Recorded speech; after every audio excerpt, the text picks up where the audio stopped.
Hi, this is Tanya from Awam Express, and we are here to interview one of the candidates for the post of presidential elections. Hi, ma'am. Hello. So, आप basically कहाँ से हैं और आप DAV में क्या कर रहे हैं? My name is Jaspreet, and right now I'm pursuing a BA psychology, and I'm from second year in the.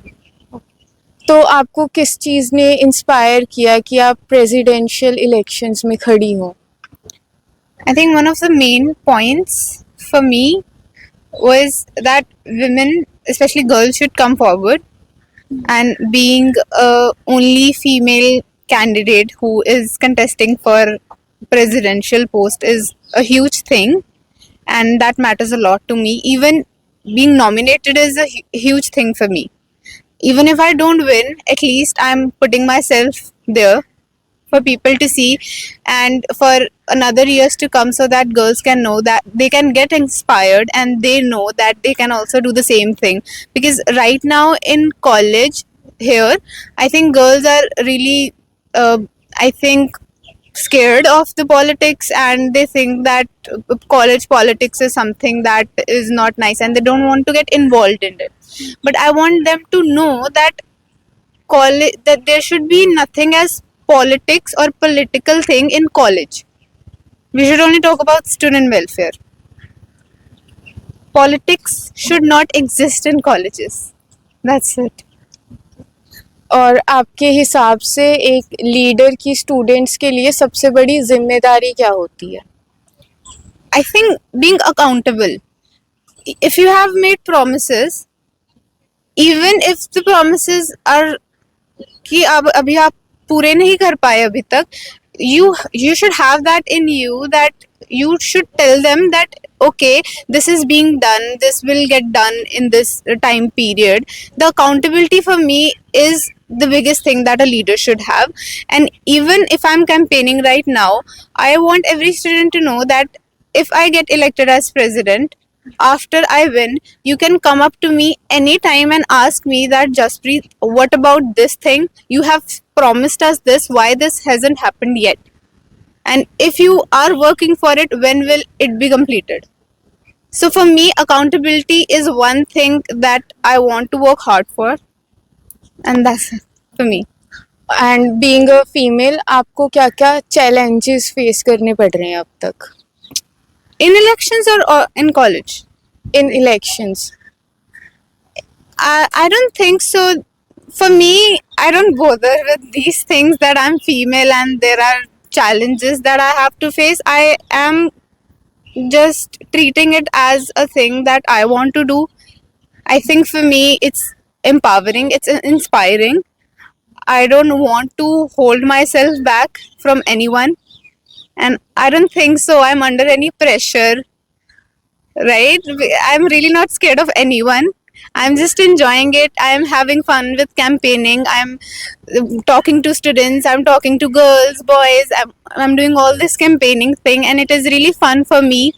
I'm getting this opportunity to put myself out there and to have this empowering feeling that I'm getting this opportunity. Such a huge responsibility and opportunity. But do you feel there are some external constraints or something?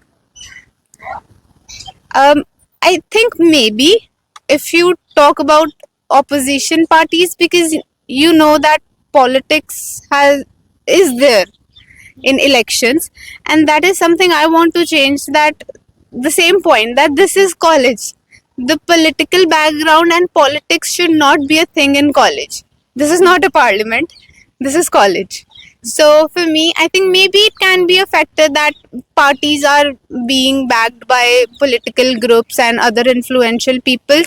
Maybe it can be a thing. But for me, I'm working. I'm personally going to students. I'm making sure that they know who are they going to vote for.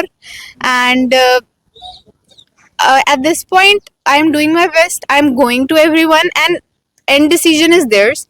I'm not telling that they should vote for me. I'm just talking to them and letting them decide that if you think I'm genuine, then vote for me. तो अभी आपके हिसाब से students को सबसे बड़ी problem क्या face करनी पड़ती है? इस टाइम पर आई थिंक बहुत प्रॉब्लम्स है. यू कांट कि एक चीज हम कैटेगराइज नहीं कर सकते. कोई चीज, बहुत सारी चीजें हैं आज स्टूडेंट्स जो हम फेस करते हैं. पहले तो इलेक्शंस की ही बात कर लेते हैं कि हर बार इलेक्शंस में अगर हम हर बार पॉलिटिक्स वर्ड भी अगर इन्वॉल्व कर ले हैं तो वो ही एक बहुत प्रॉब्लमैटिक चीज है कि these are college elections. Politics word का कोई फायदा ही नहीं है यहाँ पर. सो हमें उस चीज से ही पता लग जाना चाहिए कि इन्वायरमेंट ओवरऑल क्या है. सो मुझे वो चीज़ नहीं चाहिए. मुझे चाहिए कि एज स्टूडेंट्स अगर आप कॉलेज आए हैं, आप वेलफेयर के लिए काम करो, आप हर चीज़ के लिए काम करो, बट पॉलिटिकल सीट्स, पावर, ये सब के लिए काम मत करो.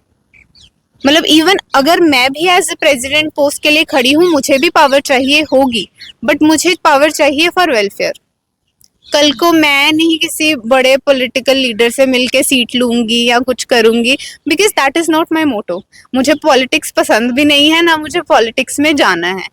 That's the only thing. I hate politics, but that's it कि मुझे पॉलिटिकल उससे कोई मतलब नहीं है. एंड कॉलेज में ये एग्जिस्ट नहीं करनी चाहिए. एक बहुत अच्छा इन्वायरमेंट होना चाहिए स्टूडेंट्स के लिए. अदर देन दैट एक बहुत ही बेसिक चीज़ है जो कि बहुत इम्पॉर्टेंट है. इफ़ यू से कि आप कॉलेज आ रहे हो, washrooms, water coolers and everything, ये बहुत बेसिक नेसेसिटी है जिसके बारे में आई थिंक मुझे खुद बात करते हुए इट फील्स एम्बैरेसिंग दैट कि हम 7-8 साल से एक ही इशू रेस कर रहे हैं. सो उस चीज़ से ही पता चल जाता है कि कितना प्रोग्रेस हुआ है. I think there are so many things in my manifesto and मुझे खुद वॉशरूम्स एंड ये सब पॉइंट्स उठाते भी आई फील कि ये पॉइंट्स तो एग्जिस्ट ही नहीं करने चाहिए, क्योंकि ये तो बिल्कुल बेसिक चीज़ है eight this point. For us girls washroom, even for boys washroom, water coolers, sanitary pads, ये सब चीज़ों की तो बात होनी ही नहीं चाहिए at this point. We are in 2025 and colleges में अगर आप अभी तक ये सब बातें कर रहे हो तो आपको पता चल जाना चाहिए कि कितना प्रोग्रेस हुआ है. So, do you feel like इन चीज़ों का कुछ सॉल्यूशन है? ऑफ कोर्स, इफ आपको पावर मिल रही है कॉलेज की तरफ से, इतनी बड़ी पोस्ट है, प्रेसिडेंट की पोस्ट है आपके पास, यू कैन क्वेश्चन एडमिनिस्ट्रेशन. आप आपसे पैसे लिए जा रहे हैं, आपकी फीस ली जा रही है, आपसे फाइन्स लिए जा रहे हैं, कॉलेज के पास अपने फंड्स है, कॉलेज आप पे पैसा लगाएगा, राइट? सो ये सब चीज़ें आप करवा सकते हो if you are in power. अगर आपके पास विलिंगनेस है तो आई थिंक कुछ भी करवा सकते हो आप. इस नॉट कुछ भी, आई थिंक बहुत अनरियलिस्टिक पॉइंट, जैसे आप कह दो कि राइट नाउ डीएवी की ही बात कर लें कि हम सारे क्लासेस में एसी लगवा देंगे, वो थोड़ा अनरियलिस्टिक हो जाएगा because of course the funds will raise and may be इतना बजट हो भी ना कॉलेज का. बट आप बिल्कुल अगर बेसिक चीज़ों के लिए भी कहो कि वो आपके हाथ में नहीं है, then it doesn't make sense. So I think when you are in power and when you have the willingness, आप करवा सकते हो जो चीज़ें आपके हाथ में है. जो चीज़ कंप्लीटली पॉसिबल है वो आप करवा सकते हो. बस विलिंगनेस होनी चाहिए एंड एक वो नहीं चाहिए ना कि हमें सिर्फ पॉलिटिकल सीट नहीं चाहिए, हमें वेलफेयर चाहिए. एक वो चीज़ बहुत ज़रूरी है, mindset and ideology and willingness. और आपका मैनिफेस्टो क्या है? Right now our manifesto involves, right now we are talking about campus, hostel, NCC, and especially NCC. I want to talk about NCC. NCC is very important group for our college and उनको इतनी recognition मिलती ही नहीं. Yesterday I think I met with them and everyone is like कि हमें कोई appreciation नहीं मिलती, कोई motivation नहीं मिलती. हम इतने camps लगाते हैं throughout the India, हमें कोई facility नहीं है, girls के लिए कोई changing room नहीं है, उनकी mess allowance नहीं है, उनके लिए washrooms तक नहीं है. So that is a huge point. And NCC, I think 300 to 400 people are there in NCC according to me, and उनके लिए कोई motivation, कोई appreciation वो ही नहीं है. So I think that is very important in our manifesto. Especially there is a point for NCC if you want to see, but it's okay, I'll state that myself. Other than that, girls hostel के again washrooms, waterproofing का issue है, benches हमारे college के, wifi connections हो गए, everything. मतलब ये छोटी छोटी चीज़ें for us, I think for us students कोई बड़ा मुद्दा मैटर नहीं करता, क्योंकि ये छोटी सी जगह है, यहाँ पर बहुत छोटी छोटी फैसिलिटीज़ है जो एक स्टूडेंट के लिए एक गुड कॉलेज लाइफ रखती है.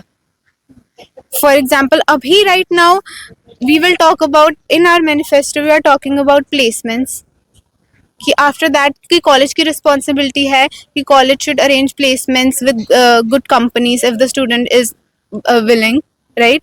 उसके बाद career guidance के लिए seminar, that is also in our manifesto, कि career guidance के लिए चाहे first second year या third year चाहे MA के ही student क्यों ना हो, उनके लिए भी career guidance होनी चाहिए.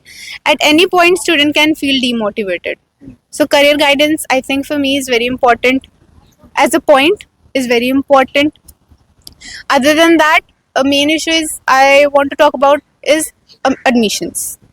कि at this point आप admissions करवा रहे हो, बहुत सारे ऐसे बच्चे होंगे कि आप कहने को तो कह रहे हो कि आप merit base पे admission करवा रहे हो, right? But I can name, मतलब कि बहुत सारे ऐसे बच्चे होंगे if you go and talk to them कि उनके 90-95% percentage है but उनको admission नहीं मिली. And on the other hand you see कि 30% 33% वाले बच्चों को एडमिशन मिल रही है. सो जो एक इन्फ्लुएंशियल या एक वो चीज़ हो जाती है ना कि कोई किसी ने एडमिशन करवाई है किसी की, दैट थिंग आई थिंक उसके लिए भी कॉलेज को अकाउंटेबल होना चाहिए कि इफ़ यू आर सेइंग कि मेरिट बेस्ड एडमिशन हो रही है, so I think as a president अगर मैं बनूंगी तो मुझे वो चीज़ पे भी मेरा ध्यान होगा कि कौन एडमिशन कैसे करवा रहा है कैसे नहीं करवा रहा, because that is very important. कि आप अगर एक बच्चों के साथ ही डिस्क्रिमिनेशन करने लगे तो that is very wrong, specially for admissions, जो कि आई थिंक उसके बारे में तो you know, right? Other than that admissions and that's it. तो अभी तक आपने स्टूडेंट वेलफेयर के लिए क्या काम किया है? एक्चुअली अभी फॉर नाउ मैं इसी मतलब कि फर्स्ट टाइम PPSO कर रही है एंड मैं 2 साल से इस कॉलेज में हूँ. मैंने सारा इन्वायरमेंट ओवरऑल देखा है कॉलेज का एंड पर्सनली मुझे भी ऐसा ही फील होता था कि it is too political. And अभी मुझे ये अपॉर्चुनिटी मिल रही है कि मैं ये चेंज कर अगर स्टूडेंट वेलफेयर के लिए काम कर सकूं, so that will be very helpful for me, क्योंकि मेरे में विलिंगनेस है बट वो एक पावर नहीं है. So for that and president role भी मैंने इसलिए ही चूज़ किया कि if I get in power I want to work for student, क्योंकि मेरा इसमें पर्सनल बेनिफिट कोई नहीं है, बिकॉज मैं कोई पॉलिटिकल बैकग्राउंड से नहीं आती, ना मेरा पॉलिटिक्स में आगे जाने का कोई इंटरेस्ट है. मैं आज खड़ी हूँ तो सिर्फ एक मोटो के साथ खड़ी हूँ कि मेरे पास पावर आएगी तो I will work for student welfare, क्योंकि जो बच्चे इश्यूज फेस कर रहे हैं वो सेम इश्यूज मैं फेस कर रही हूँ, बी इट गर्ल्स और बॉयज़. चाहे एक वॉशरूम का ही छोटा सा इशू क्यों ना हो, वो सेम वॉशरूम्स में मैं भी जा रही हूँ. So I think I understand that better. And how do you feel you are different from other candidates? I don't think so. I would like to compare myself with them, but I know about myself. That's the only thing I know कि मुझे मेरा पता है. And मैं अगर campaigning भी कर रही हूँ, I am just going to students myself. मुझे नहीं पता if I'm deserving or not. I'm just talking to them, presenting myself out there. Decision is theirs. If they think I'm genuine, because I can't say that I'm genuine, because कह तो कोई भी देगा कि हाँ चलो I am genuine, कहने को तो मैं भी कह दूँगी, but at the end vote उनका है, डिसीजन उनका है, सो डिसाइड वो करेंगे. मुझे नहीं पता कि मैं किसी कैंडिडेट से कितना डिफरेंट हूँ, कितनी अच्छी हूँ, कितनी बुरी हूँ, वो सब डिसीजन स्टूडेंट्स का है. क्योंकि कहने को मैं 10 रीजंस दे दूँगी कि मैं इसमें अच्छी हूँ वो उसमें बुरा है, but that doesn't matter. And DAV में रहते हुए स्टूडेंट्स को सबसे ज़्यादा जो इशू फेस करना पड़ता है वो प्लेसमेंट का है, तो फिर आप इस इशू से कैसे डील करोगे? Placements, I think I would want कि college, if college says that they will provide placements, because काफ़ी time when आप admission करवाते हो, जब आप अपने college की marketing भी करवाते हो, you said that कि हम placements दिलवाएंगे, ये करवाएंगे, वो करवाएंगे. So I think colleges should do that. They should have links with companies, MNCs, जो अच्छे बच्चे हैं, जो बच्चे मतलब कि genuinely deserving हैं, उनके लिए वो provide करवाएं. एंड जो कंपनीज हैं उनके साथ लिंक वो कॉलेज बनवाए, क्योंकि आई थिंक एक बहुत छोटा सा पॉइंट है कि अभी मुझे एक दो रिपोर्टर्स है उनका कॉल आया and they got my number from college. So I think अगर इलेक्शंस के टाइम पे अब अगर आप इतनी प्रायोरिटी एक स्टूडेंट को दे सकते हो, सो प्लेसमेंट्स के टाइम पे क्यों नहीं? अगर आप इतना लिंक बनवा रहे हो, ठीक है, तो प्लेसमेंट्स के टाइम पे आपकी रिस्पॉन्सिबिलिटी होनी चाहिए कि आपकी ड्यूटी है, एडमिनिस्ट्रेशन की ड्यूटी है, ओवरऑल कॉलेज की ड्यूटी है कि अगर आप प्रॉमिस कर रहे हो कि हम प्लेसमेंट्स करवाएंगे, तो उतना आपके पास होना भी चाहिए कि आप इतना कोऑर्डिनेट करें कंपनीज के साथ, इतनी आपकी हो उनके साथ कि आप कल को एक ब्रिज बनवा सके स्टूडेंट्स और कंपनीज के बीच में. और आपका कैंपेनिंग के टाइम पे कैसा रिस्पॉन्स आया आपको? Response, this is my first time honestly. I have no history with it. मेरा पर्सनल एक्सपीरियंस बस इतना है कि आई एम एंजॉइंग इट. मुझे अच्छा लग रहा है सबसे जाकर बात करना, उनको बताना कि I am there for them, they can trust me. बाकी उन पर है. अदर देन दैट मुझे आई डोंट नो, मुझे कोई पॉलिटिकल बात ऐसे करनी तो नहीं आती, because I really don't know what to say what not.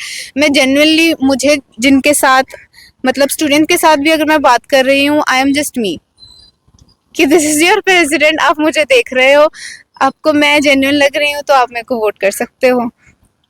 क्योंकि ऑनेस्टली सेइंग, जो एक फेकनेस या एक पॉलिटिकल प्रोफेशनल एक्ट करना है, वो तो आई थिंक मेरे से नहीं होगा.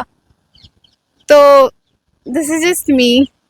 एंड अगर एज अ प्रेसिडेंट भी कैंपेनिंग के टाइम भी मुझे किसी को वो नहीं दिखाना कि हाँ मैं तो बहुत ऐसे मैच्योर या दिस एंड दैट हूँ. द सेम पॉइंट कि मैं सब चीज़ बोल सकती हूँ अपने बारे में, बट एट द एंड जो मेरे से बात करेगा, अगर मेरे से बात करके उनको इतना भी ट्रस्ट आ गया मेरे पे, तो मेरे लिए उतना भी बहुत है. बिकॉज एट द एंड मैं ही होंगी प्रेसिडेंट की पोस्ट पर, जो मैं अब हूँ मैं तब भी वही रहूँगी. सो अगर उनसे बात कर कर भी अगर मुझे उनको मेरे पे ट्रस्ट नहीं आया, तो बाद में भी कोई फ़ायदा नहीं है. सो उनका वोट भी आई थिंक उतना इम्पैक्टफुल नहीं होगा अगर उनको मेरे पे ट्रस्ट ही नहीं हुआ. और आपने डीएवी की शान के लिए क्या किया है अभी तक? I'm here from last 2 years and I've joined theatre. Personally, my experience मेरा कॉलेज में इतना I think वो ज़्यादा नहीं रहा, but I've done theatre here and that's it. Thank you for your time. This was Jaspreet Kaur. She is contesting for the presidential election. And for more updates, subscribe to Awam Express.